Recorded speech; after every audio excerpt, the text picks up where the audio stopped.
to be. And niggas trying to take my life away. I put a hole in a nigga for fuck. What's up, YouTube? Trying to make some progress on the 2JZ. Waiting on a few parts for the Atlas motor. It's still in the car because I do want to chop up the oil pan to see if I can make it fit. But putting that on hold because I have everything now to convert this R155 to an R154 for the 2J. So here we got an R155 transmission. Obviously it has the wrong bell housing. It is missing a shifter, and this does have the wrong input shaft. So here's all the parts that I have for it. I've got the correct input shaft I gotta swap out from Drift Motion. I've got the R154 bell housing to go to JZ. I've got this excessive conversion kit to swap it over to a GM throwout bearing. I've got the R154 shifter and a couple other miscellaneous stuff. So what I did was I did a trade deal for this R155, so I got a good deal on this. And then my buddy Marcus had a blown up R154. And then of course I bought the input shaft conversion and the throwout bearing conversion. Time for disassembly. You can see I got these bolts off around the perimeter. Took the bell housing off, it's over there. And then I took these bolts off and took the front cover off. Next step was to take the retainers off for the shifter and the actual bolt that holds the shifter linkage on. So then I could take these bolts off and slide the back half of the case off. And then I took the truck linkage off, and you can see the difference between that one and the R154. So now this will go in the junk. And then I've got the R154 piece ready to go in. Next step is going to be take off this snap ring and this snap ring, and then I should be able to separate the front half of the case and slide that off. I'm kind of at a standstill with the transmission because I have to take this shaft off. But you can see this gear hits this gear, so it's not going to come off. I don't really know the order of operations on the right thing to do. So I'm waiting for a second opinion on that and do some more research, and then I'll get to it. But while I'm waiting for that, I gotta fix something on the VQ hatch real quick. So if you watch the final bout video, you'd see how this damage happened. And my door won't open. No matter what I've tried to squeeze down in that space and mess with the levers, it won't open. But luckily, my buddy Austin that I actually bumped into, or he bumped into me, whichever way you want to look at it, he had a spare door, so he brought it over, and I'm gonna throw it on.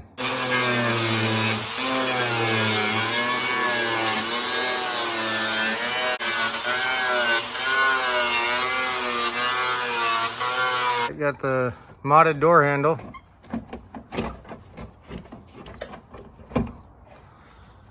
Now let's see if I can figure out how to open that. I didn't even realize this hole was there before. Well, the other door does not have a door panel or glass or the tracks for the glass. So now what I need to do is take this stuff apart. Probably easier to mess with this stuff while it's bolted to the car. So I think I'm gonna take the door panel off and the glass and tracks out of this door, and then I'll remove the door, and then I'll put the other door on, and then I'll put the glass and tracks and door panel on the other door. Well, doing an awesome job step-by-step videoing all this as usual. As you can see, the door is off. Got the door panel off, got the glass out, the regulator. So you can see I jacked up the car, loosened the fender and the side skirt so I could get to the bolts on the door and the jamb. Then once I unhooked all the wiring, I just kind of fed it through and left it dangling out here. So now I can bolt on the new door feed all the wiring through, and then stick the regulator in and the glass and the door panel, put it all back together. Doors on, everything's back together. Power window works, handle works. That car is all good. Transmission has disappeared. It's in the back of my truck. Swap that input shaft and also put it all back together, so then I can just pick it up, it's all back together, and then it'll be good to go. So next project on the list, since I still had daylight to kill today, Atlas oil pan. So if you watched the previous video, sticking an Atlas motor into the X100 chassis, and I've got it sitting in there right now. So here is a Atlas Vortec 4200 out of like a 2005 Trailblazer. Right now it's just sitting on a 2x4. New radiator did show up. Looks like it's got a little bit of room, not a whole lot, but enough. And then I'm hoping when I get the transmission on, I'm hoping that I can slide it back. Also, I did pick up a transmission for it today. There's the stock GX motor. Oh, there's my son's Corolla. So this is a Pontiac Solstice AR5. Usually guys will just use the Colorado transmission because it already has the right bell housing, but it has a crappy shifter location. So instead of getting the Colorado trans with not very good gear ratios and a crappy shifter, I spent a little more money and got a Solstice trans with better gear ratios, better shifter, and then I just ordered a Colorado bell housing on eBay. So that is in the mail. My buddy Mike Wellborn also makes an adapter because he's the one that made the adapter for the Ecotec S14 to put a driveline on. So I do need to pick up that adapter from him. And then I also need to order a custom flywheel because that 6-cylinder Atlas motor never came with a manual, and they don't make a manual kit for it. But there is a company that makes a custom flywheel, so I'm gonna go ahead and order that. But while I'm waiting for those parts to show up, I pulled some measurements and made a new line there. This is gonna drop right down in front of the cross member. And then this will be the new sump that'll be flush with the bottom of the front cross member. So I'm working on getting that cut out now, and I'm not gonna plate it in or finish it off. I'm just gonna cut it out, and then I'll lift the motor up and throw a few bolts in it, and then lower the motor back down, and then see how she looks.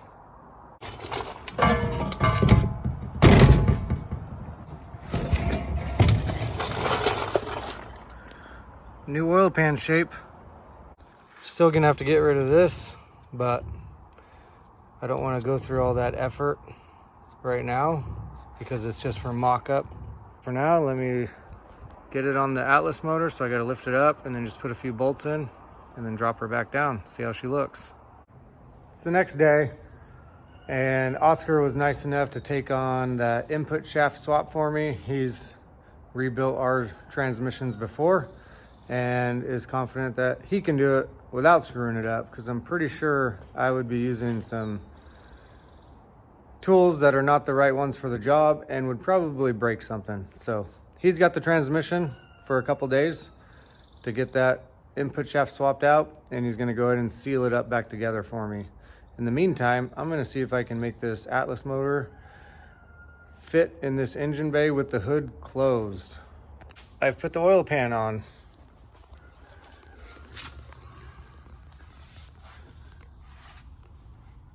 Obviously, I cut the oil pan up so that it would clear the front subframe and steering rack of the X100. And the hood almost closes without the oil cap, of course. I'll worry about that later. It almost closes. It still touches right here. So what I'm doing now is I am making some spacers to lower the front subframe from the frame rail.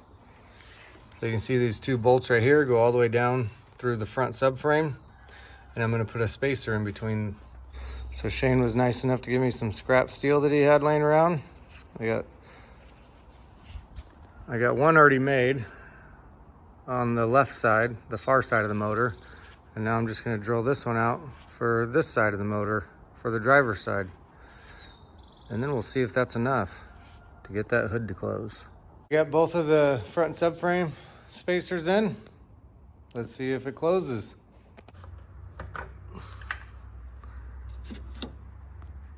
Oil cap's off. Let's try this again.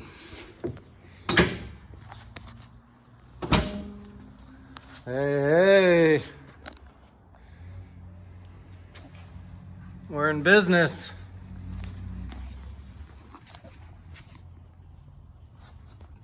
Now my next question is going to be, if I do end up putting the 2J in the Chaser and the Atlas motor in the Mark II, is it going to have the same hood clearance? And looking at it from here, looks like it has the same hump right there. So I think it should be the same. Now here's the Chaser. I think we're good. It is 5:30 and I don't have any work appointments today. So I'm gonna take a mini road trip, pick up another car. Should be there in about 4 hours. I had to take a piss on my way back from Southern Oregon to pick up this car. And I stopped at a Dairy Queen because I love me a Blizzard. And I think it's called Sutherland. Pretty rundown town. But the Dairy Queen has a skate park. Pretty sick. I'm gonna check it out.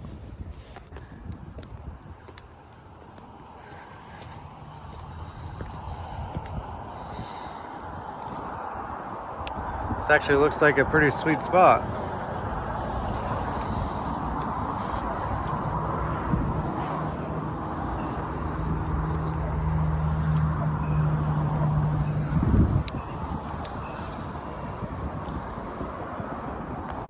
Let me show you what I picked up. So this is a 2008 Pontiac Solstice GXP.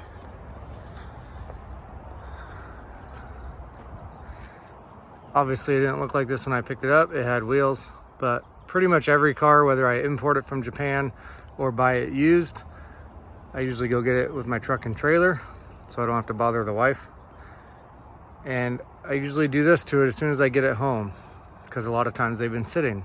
So I like to pressure wash in here, pressure wash the suspension and fender wells. Underneath the chassis, I like to pressure wash it, pressure wash the engine bay.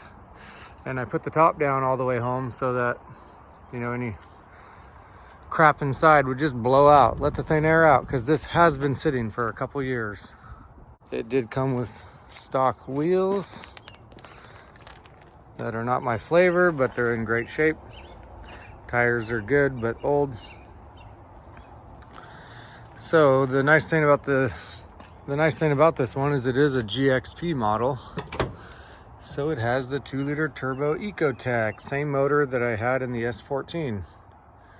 See, it's got the GXP interior and it's a manual. So you guys are probably asking, why did I buy this? Well, if you've been following my videos for a while, you'd know that I'm more of a good deals kind of guy than an I gotta have this certain car kind of guy. So this was a great deal. It popped up on Marketplace like a year ago, way down in Southern Oregon. And I actually looked at it when we went to Final Bout, and then I was gonna pick it up on my way home, but the guy decided he was gonna take it off the market and just fix it up and resell it. So I couldn't bring it home that weekend. So I messaged him. I didn't have any work appointments today. I was like, you know what? I'm gonna message that guy and see if he's willing to let me pick it up now, and I'll just go get it. And he said yes. So today I woke up and went down there and picked it up. So now it's mine. This thing could have many, many uses. For the price I paid, it's pretty much good for just the drivetrain. I could use it to swap something. I really love the ecotec in the S14. Shane is doing the ecotec in the FD right now.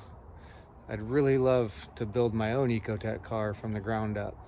The S14 was kind of a takeover project from 3 different people.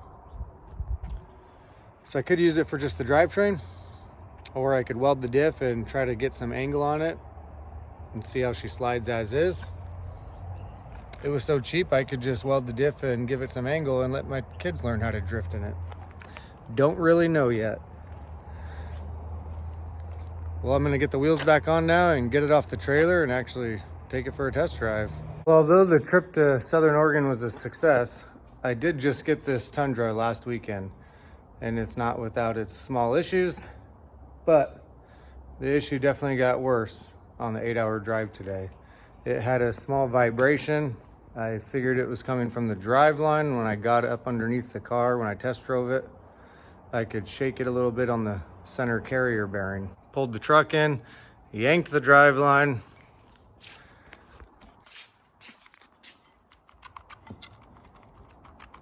So this definitely has way too much play. But also, I noticed when I pulled it out that this was bad also. New U-joint in the back. New U-joint in the middle. New carrier bearing. New U-joint in the front.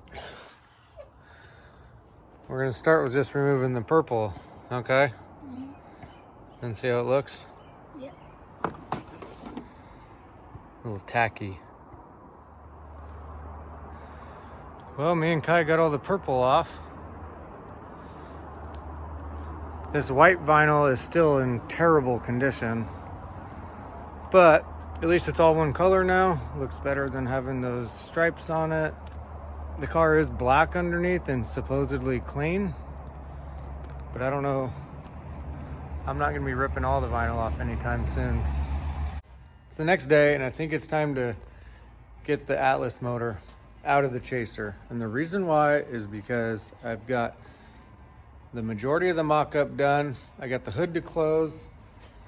It clears the stock intake manifold, the intake manifold itself.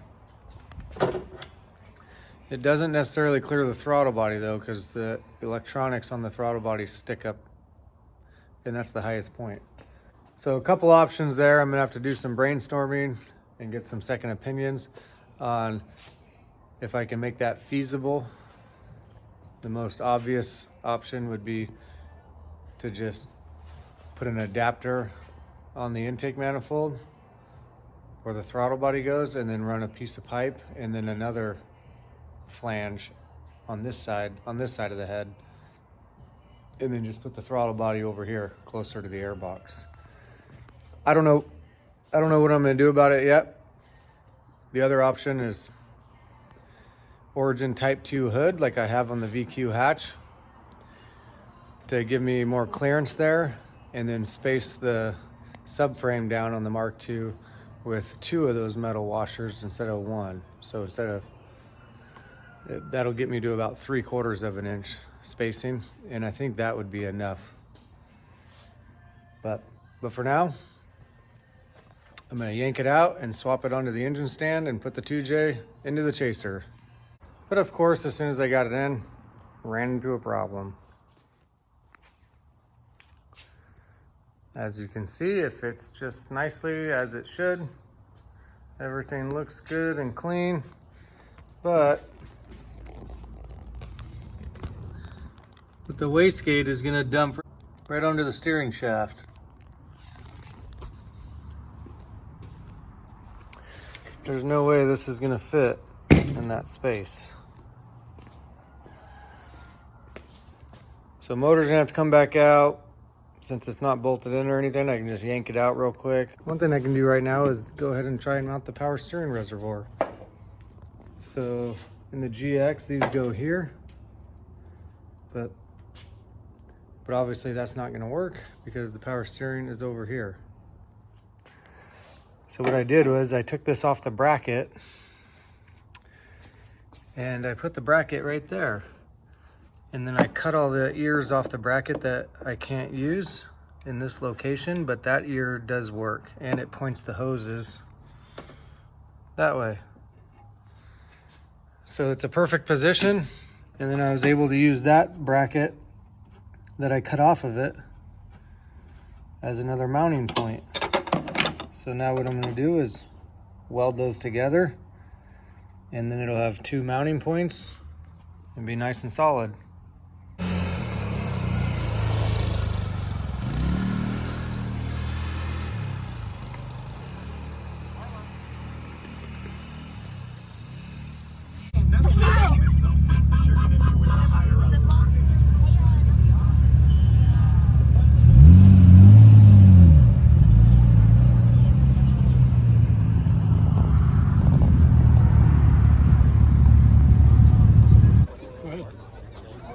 There's a handle on the left.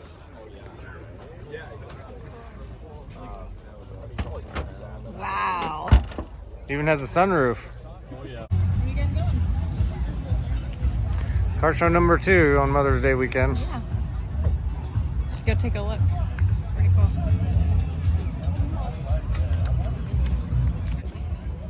I know, the white one is so perfect.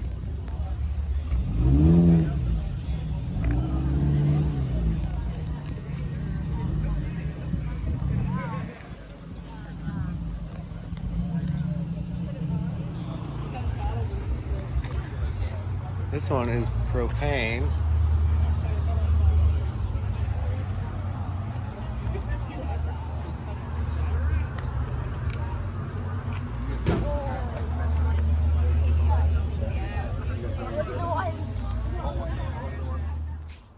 Well, we made it to 2 car shows today. Super nice outside. Kids are having a good time. Here in a little bit, I'm gonna run over to Shane's with the 2J so that he can TIG weld that flange for the wastegate. We cut it at an angle and then gave it a 180 turn, and it pretty much goes perfect. It pushes the wastegate towards the block, so that'll give us plenty of room for the steering shaft. Also got the power steering reservoir welded up and painted and installed, and I think it's gonna work out perfect. I mocked it up before I pulled the engine out. So it bolts to the coilover there and uses that factory mounting point. I think it's gonna be perfect. This one's gonna go to the power steering pump, and then this one will go to the power steering cooler in the front.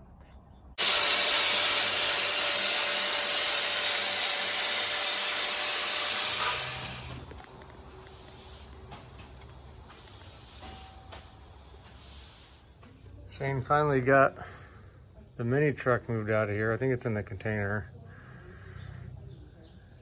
And that 56 is out of here. He's got the FD on the left. Ecotec mock-up is pretty much done. Getting the wheel wells all cleaned up, ready for undercoating. There's a good look at that fancy oil pan.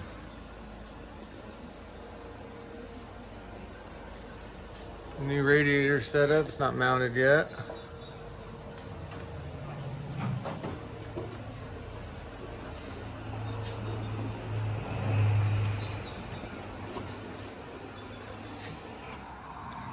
Stray dog just wandered onto Shane's property, and damn thing looks like a possum.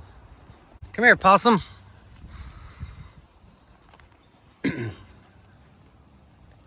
Where do you live, buddy? And this is the story of how Shane got little Ding Dong Dairy. Ding Dong Terry. Ding Dong Terry, the homely looking possum dog. Later, Shane. Have fun with your new dog. Yeah. Already sitting down in a chair like a dad. Yep. Oh, yeah.